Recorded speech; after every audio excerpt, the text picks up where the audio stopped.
میں ایمانداری سے، میں پہلے ایک واقعہ بتا دوں چھوٹا سا، پھر میں آپ کو وہ ہستی کا نام بتاتا ہوں. ہم نے گورنمنٹ کالج میں صرف ایک دفعہ استاد سے یہ کہہ دیا کہ استاد محترم 3 تال میں نہ دھن نہ ہے، یہ 4 ہیں تو اس کو 3 تال کیوں کہتے ہیں؟ اس کے لیے وہ ہمیں استاد فتح علی خان صاحب کے پاس انارکلی پرانی لے کر گئے اور ان سے لیکچر دلوایا اور پھر واپس لے کر آئے. اس بات کو 25 سال ہو گئے، میں آج تک نہیں بھولا. لیکن آج جب میرے بچے جو ہیں وہ چاہت فتح علی خان کو سنتے ہیں اور اس پہ ہنستے ہیں تو خدا کی قسم میرا دل جو ہے یہ خون کے آنسو روتا ہے.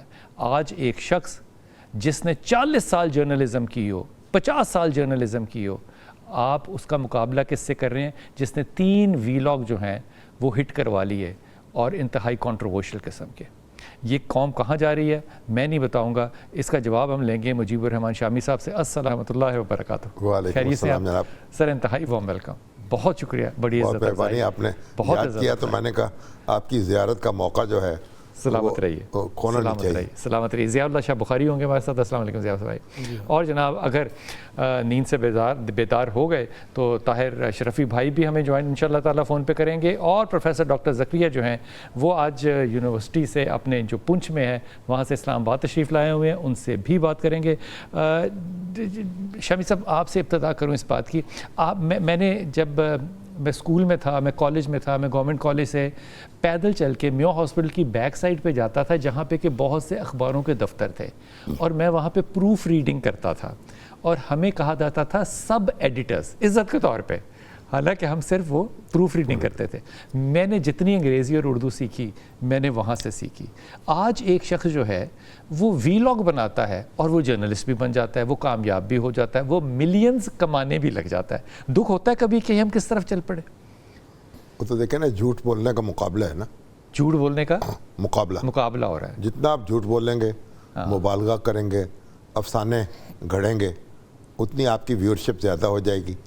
خاص طور پہ اوورسیز پاکستانیز میں آپ محبوب ہو جائیں گے اور وہاں سے پھر ڈالر ملیں گے، آپ کو ڈونیشنز بھی آئیں گی. یہ بھی دیکھیں نا کہ اس سے آپ جو آپ کی ویورشپ ہوتی ہے اس طرح اس نے پیسے ملتے ہیں آپ کو. یہ عجیب معاملہ ہو گیا ہے. بہت سارے جو پروفیشنز ہیں نا، مثال کے طور پہ شامی صاحب ایک انجینئر ہے، اس نے برج بنانا ہے، تو یہ ایک بڑا مقدم کام اس لیے ہے کہ اس نے لوگوں کی زندگیوں کے ساتھ یہ کھیلنا ہے یا نہیں کھیلنا. ایک ڈاکٹر جو ہے اس نے زندگی کے ساتھ یہ وہ مذاق نہیں ہو سکتا. جرنلزم ایک اطلاع دینا ہے، خبر کو دینا ہے، اور اللہ کے رسول نے اس پہ کیا کہا کہ جو اس کی تصدیق کیے بغیر آگے پہنچا دے وہ انتہائی نامعقول بات ہے. اب کمال بات یہ نہیں ہے کہ مجھے تو ذاتی طور پہ انسلٹ محسوس ہوتی ہے اس بات پہ کہ ایک شخص جو ہے وہ پروفیشنل جرنلزم کرتے ہوئے ناکام ہے زندگی میں، اور ایک 2 نمبر جرنلزم کرتے ہوئے کامیاب ہے زندگی میں.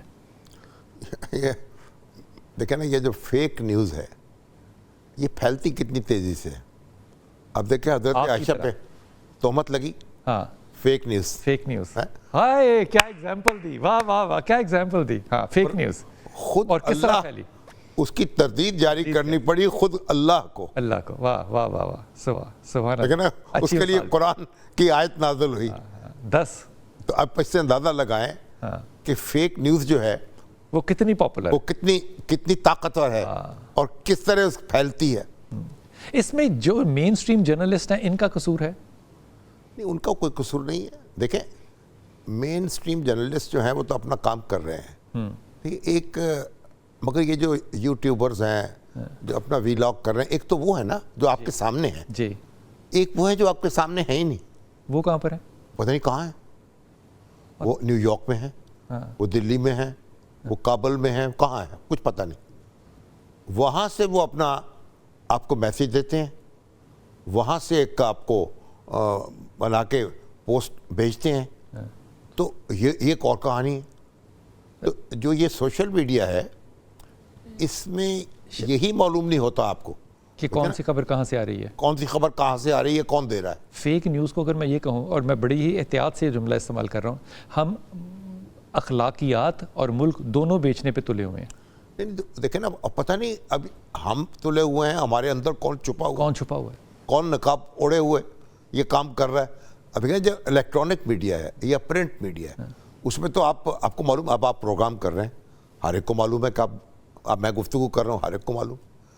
اس کا کون چینل جو ہے اس کا منتظم کون ہے سب کو معلوم ہے، آپ کو معلوم ہے، اور ذمہ دار بھی ہیں، ذمہ دار ہے وہ، جو کہیں گے اس کا ذمہ بھی آپ کا ہے، قانون کے سامنے جواب دہ ہے وہ۔ جواب دہ بھی ہیں۔ اب پرنٹ میں اخبار جو ہے اس کا ایڈیٹر ہے، اس کا پبلشر ہے، اس کا چھپنے والا ہے، سب جواب دیں۔ تو یہ سوشل میڈیا جو ہے، ڈیجیٹل میڈیا جیسے کہتے ہیں، اس میں تو پتہ ہی نہیں ہے۔ جو پلیٹ فارم ہے اس کے، جی آپ دیکھیں بڑی ایک عجیب بات ہے، اس کے جو پلیٹ فارم ہے، میں اخبار نویس ہوں تو ایڈیٹر ہوں، تو میں میرے اخبار میں جو کچھ چھپے گا اس کا آپ ذمہ دار ہیں۔ ایڈیٹر بھی ذمہ دار ہے۔ یہ سوشل میڈیا جو ہے، اس کے جو پلیٹ فارمز ہیں، اس کا ذمہ دار کون ہے؟ وہ ذمہ دار نہیں ہے قانون کی نظر میں۔ اب آپ دیکھیں یہ فیس بک ہے، یہ یوٹیوب ہے، یہ ٹک ٹاک ہے، اس پہ یہ پلیٹ فارم ہے نا، اب جو چیز آپ ان پہ ڈال دیں نہ آپ کا سراغ ملے گا، نہ وہ اونر جو ہے اس کا جواب دہ ہے۔ شاہد صاحب، ابھی چند دن پہلے ایک ٹرم استعمال ہوئی، ڈیجیٹل ٹیررزم۔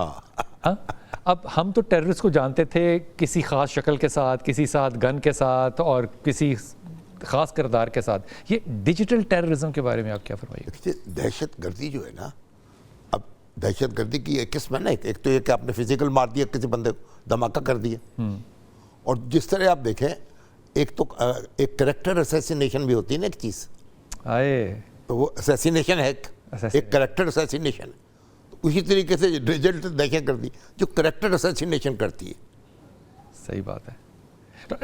یہ پاکستان میں اتنی زیادہ کیوں ہے؟ اس کے پیچھے کوئی راز ہے؟ نہیں، پاکستان دیکھیے جو دوسرے معاشرے ہیں وہاں بھی پریشانی ہے اس سے، لیکن کم ہے، کیونکہ پاکستان جو ہے نا، ایک تو کسی سسٹم پہ نہیں چل رہا۔ پاکستان کے سارے ادارے جو ہیں وہ ان کی اپنے جگہ کام نہیں کر رہے۔ دنیا میں کہیں چلے جائیں آپ کو کہیں یہ بحث نہیں ہوگی کہ حکومت کا کیا بنے گا۔ یہ پاکستان ہے، اس میں بحث یہ ہوتی ہے حکومت کا کیا بنے گا، حکومت کا کیا بنے گا، اس تھوڑی سی اس سے ہوتی پھر ملک کا کیا بنے گا۔ آپ انڈیا چلے جائیں، آپ سعودی عرب چلے جائیں، آپ امریکہ چلے جائیں، کہیں یہ ڈسکشن نہیں ہے، ہر ایک کو پتہ ہے۔ سر بائیڈن بیمار ہے، کرونا ہو گیا، اس کو پھر بھی یہ بحث نہیں ہے کہ ملک کا کیا بنے گا، حکومت کا کیا بنے گا، پھر یہ بحث نہیں ہے، پتہ ہے کیونکہ نظام بہت اچھا ہے، ایک خاص طریقے سے بننی ہے، جو طریقہ درجت وہ بننی ہے، اس طرح بگڑنی ہے، ختم ہونا ہے اس نے، اور اسے بننا ہے۔ پاکستان میں نہ پتہ چلتا ہے بننی کیسے، نہ پتہ چلنا جانی کیسے۔ تو اب یہ جو ہم نے یہاں دھما چوکڑی مچائی ہوئی ہے، اس کے اثرات ہیں۔ آپ دیکھیں ہمارا جو سسٹم ہے، ہم ایک دوسرے سے الجھے ہوئے ہیں۔ ہمارے جو اوورسیز پاکستانیز ہیں وہ خود ہی اپنی ریاست کے اور اپنی حکومت کے خلاف لگے ہوئے ہیں۔ ان کا سٹیک نہیں ہے نا یہاں۔ دنیا جہان کی جو ڈس انفارمیشن ہے وہ دیتے ہیں، یہاں ہمیں میسج بھیجتے ہیں، وہاں لوگوں کو ملاقاتیں کرتے ہیں، لابی کرتے ہیں ہمارے خلاف، پاکستان کے خلاف، اس کے سسٹم کے خلاف، اس کی حکومت کے خلاف۔ ہم ہمیں لگتا ہے کہ جنگل میں رہ رہے ہیں۔